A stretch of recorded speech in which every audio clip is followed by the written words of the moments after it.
Assalamu alaikum warahmatullahi wabarakatuh. And alhamdulillah ta'ala nahmaduhu wa nasta'inuhu wa nastaghfir wa na'udhu billahi min shururi anfusina wa min sayyiati a'malina man yahdihillahu fala mudilla lahu wa man yudlil fala hadiya lahu wa ashhadu an la ilaha illallah wahdahu la sharika lahu wa ashhadu anna Muhammadan abduhu wa rasuluhu sallallahu alayhi wa sallam wa ala ahlihi wa sahbihi ajma'in. Alhamdulillah rabbil alameen. I was, just to begin, give you a brief background of myself and my story. I first went to prison at the age of 16. I was lastly released from prison at the age of 42. I was raised, I guess I'm first generation Muslim. My father was Muslim, my mother was Muslim, my entire family was Muslim, and we was raised upon the religion of Al-Islam in our community. At that time, we were the only Muslims in our community at that time. And so those were different struggles and different days. What I will fast forward to and go back is just to give you an overview of an understanding of adapting to society outside of an Islamic household, adapting to an inner city neighborhood outside of the values and morals that Islam had instilled in us, that our Islamic community had instilled in us, and the things that children, young people, being raised in Islamic households, but going outside of those households and going into society and going to public schools and associating and mingling with a society that is basically upon kufr, and those challenges that exist for your children that are coming up in society today. We found ourselves bucking the system, for lack of a better word, right, or lack of a better explanation for our actions and the things that we took in. One of the things that I know is that when you instill something in a child, regardless of the path that that child takes, what you gave that child will still exist inside that child. It'll still be inside that child's mind. It'll still be inside that young person's mind. So you have to continue to push along and give your children Islam. You have to continue to push along and let them see what it is to be a Muslim woman, right? To be a Muslim mother, to be a Muslim father, to be a Muslim husband, to be a brother, to be a sister. Our brothers and sisters are abandoned by our communities once they indulge in a certain behavior or they're stereotyped to be going down a certain path. We have a way where we, like it was said, we marginalize those individuals. We will marginalize those families. We will marginalize people who we don't think are upright or displaying upright characteristics and morals of Islam, or that we want to be associated with, right? So that we won't look a certain kind of way. But at the end of the day, these individuals are our brothers, they are our sisters. One of the things that I know for a fact that I experienced during incarceration, and not even while incarcerated, just being in basically in a neighborhood and growing up in a neighborhood, one of the things that attracts individuals to Islam, while the Muslim population in prison is so high, and the majority of that is because of people have converted to the religion of Islam. It's because of the brotherhood. It's because they see that Islam breaks down barriers, it breaks down statuses. It erases ethnicity, it erases colors, it erases haves and haves not. And when you understand and you ask questions and people come to you and they ask you questions about the religion of Allah, and you teach them why they were created, and you let them know what the purpose of their creation is, why Allah created them, why their creator created them, it's mind-blowing. It's mind-blowing to know that you were created to worship Allah.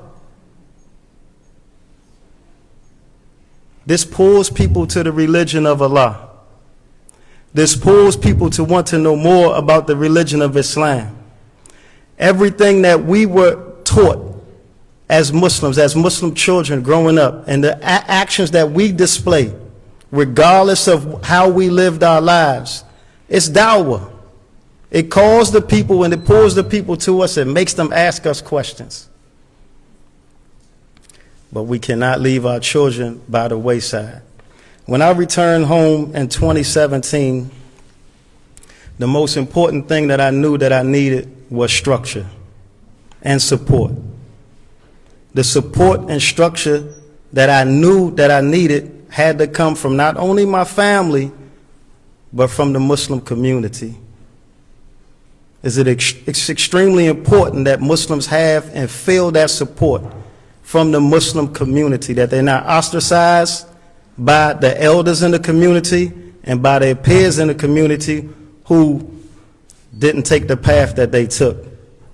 Or Allah Tabaraka wa Ta'ala saved them from that path that that individual took, or whatever Allah chose for that person to remember him.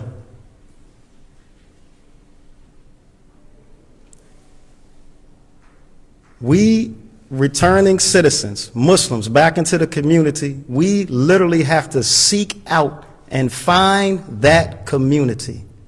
Can you imagine how difficult this is for a person who took the kalima shahada while incarcerated, devoted his life and changed his life and devoted it to Allah Tabaraka wa Ta'ala and the religion of Allah, and he comes home to an entire family that's upon Christianity.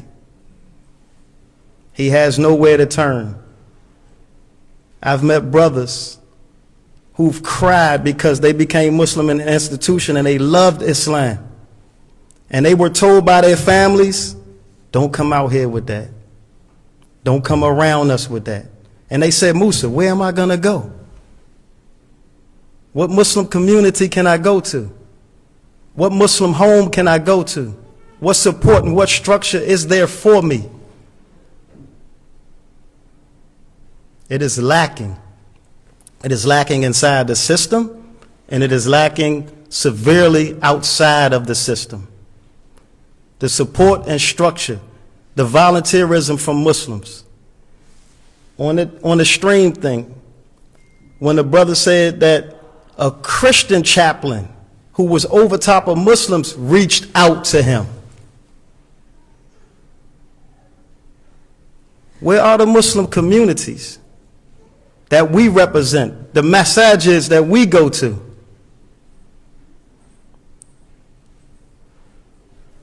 When are they going to reach inside the facilities and help the brothers and have something prepared for those brothers that's coming home that's struggling and striving to keep them on the straight path, to keep them on what has changed their lives? I began working as what we call a credible messenger, a mentor. It's like a hybrid mentor. I was contracting through the juvenile justice system in the District of Columbia. Young individuals between the ages of 11 and 21 who are committed to the juvenile justice system by a judge for whatever crime they may have committed, crimes ranging from anything that you can imagine. A referral is sent to one of us who were mentors or credible messengers. We took the referrals and we mentored these young men and helped them navigate the system, helped them navigate life. This was therapeutic for me as a returning citizen and as a Muslim coming back to society, to help nurture these young men and to help try to correct their behaviors and to just show them that there's a different way to live. Show them that there's a different way to live. A majority of these young individuals convert to Islam while they're in the juvenile facilities. A majority of these young men and women convert to Islam while they're in their neighborhood housing projects in the hallway. I've met young men who've taken their shahada in a 7-Eleven from the clerk behind the counter because they hang in that 7-Eleven so much.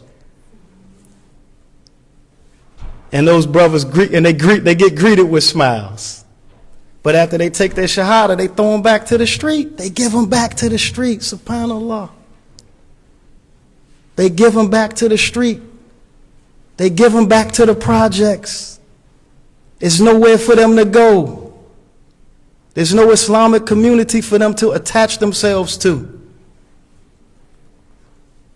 We started doing this work diligently. Myself, some of the brothers in here, we would go to the juvenile facilities every single Friday to make sure that they had Salatul Jumu'ah. We would go 3 times a week to help them, teach them how to offer the Salah. We would teach them Tawheed.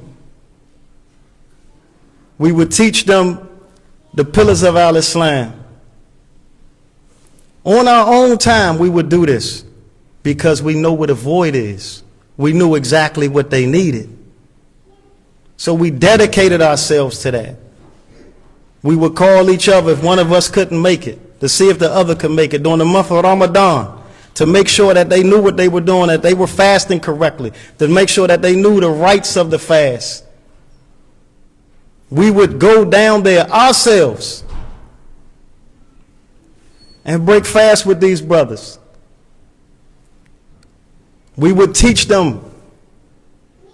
There was no one coming in those institutions. There was no one teaching them what they had, the covenant that they had accepted with Allah Tabaraka wa Ta'ala. Guidance is of 2 kinds. There's tawfiq, which is guidance from Allah Tabaraka wa Ta'ala. It can only come from Allah to guide you to the religion of al-Islam. But to stay on that straight path, the guidance then comes from righteous individuals and people who can help you along that way. If we haven't invested in the fastest growing religion in the world, those individuals who are coming to the deen of Allah, then what have we invested in?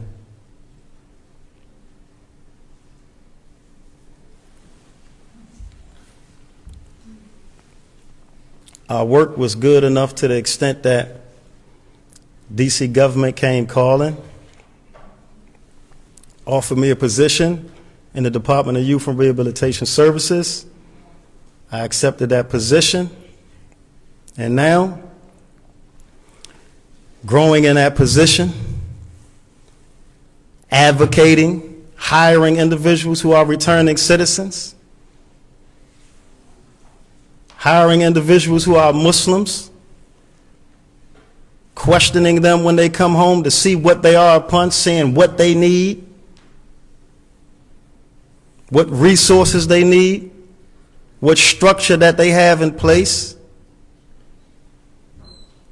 And we're doing our part to the best of our ability. In these communities that these brothers and sisters come from, the masajid in all of these areas are small entities. And these are the doors that they have to go through to stick the best way they can to the deen of Allah and to what they learn and what they accepted. When we have institutions and we have different pockets of our Islamic society, of our Muslim brothers and sisters who don't come outside of their circles, they build a big masajid. They come inside of them. They don't reach outside the doors and don't want nobody that don't look like them to come inside those doors. This is not fair. This is not the religion of Allah. This is not what the Prophet ﷺ came with. This is not how he went to Mecca, left Mecca and went to Medina and was able to create an Islamic society and state. He didn't stay and hold himself in one place. And then he dispatched companions to all parts of the world inviting people to what he knew was the best thing for them. When they accepted, he kept somebody there with them to teach them their religion and teach them their deen. Anybody was welcomed. No one was ostracized, not because of the color of their skin, not because of the background of where they come from, not because of their status in society, not because of their family lineage. If we do not find a way inside these facilities, if we do not find a way inside these communities, the Jehovah's Witnesses are knocking on the doors. The Protestants are knocking on the doors. The Catholics are knocking on the doors. They support their people when they come home into the community. They come to the halfway houses, uninvited, pamphlets this thick. I was in the halfway house 8 months. Not a single Muslim from no Muslim community came to that halfway house. Not one time. People of other faiths were knocking on the door. What will it take for the Muslims to mobilize? What will it take for the Muslims to follow what Allah has revealed and reach inside these institutions and help continue to keep these brothers on a path that Allah Tabaraka wa Ta'ala had chose for them and not leave them by themselves? According to the religion, we will be held accountable for that.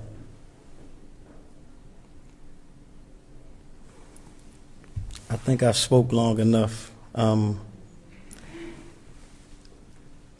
I would just, in closing, I would say that,